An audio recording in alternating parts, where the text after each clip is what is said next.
ராஜ்யத்தின் சுவிசேஷம். இந்த நாளுக்குரிய தேவ வார்த்தை.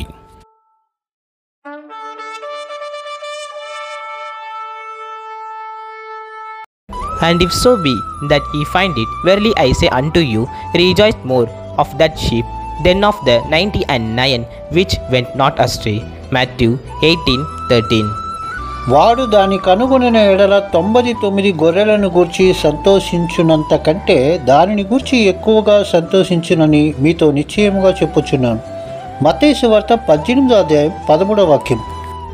அவன் அதை கண்டுபிடித்தால் சிதறிப்போகாத 99 ஆடுகளை குறித்து சந்தோஷப்படுகிறதை பார்க்கிலும் அதை குறித்து அதிகமாய் சந்தோஷப்படுவான் என்று மெய்யாகவே உங்களுக்கு சொல்லுகின்றேன்.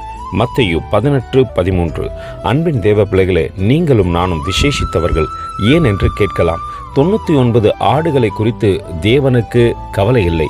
ஆனால் காணாமல் போயிருந்த உங்களை குறித்தும் என்னை குறித்தும் தான் தேவனுக்கு அதிக கவலை இருந்தது. இதிலே நாம் விசேஷித்தவர்கள் என்று சொல்லிக்கொள்ளலாம். ஆனாலும் நாம் மறந்துவிடக்கூடாது, பாவத்திலிருந்து நம்மை மீட்டெடுக்கத்தக்கதாக பரலோகத்திலிருந்து இறங்கி வந்தவர் அவர்தானே.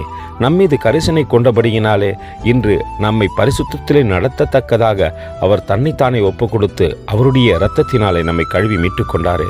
அந்த அன்பின் தேவனுக்கு முன்பாக அவரை சந்தோஷப்படுத்தத்தக்கதாக நம்மை தாழ்த்தி ஒப்பு கொடுப்போமா? கர்த்தர் தாமே உங்களை ஆசீர்வதிப்பாராக. ஆமென். எங்களோடு கூட இணைந்து ஊழியம் செய்ய விரும்பினால் இந்த வார்த்தைகளை மற்றவர்களுக்கும் பகிர்ந்து கொடுங்கள். இது ராஜ்யத்தின் சுவிசேஷம். Thank you for watching. God bless you.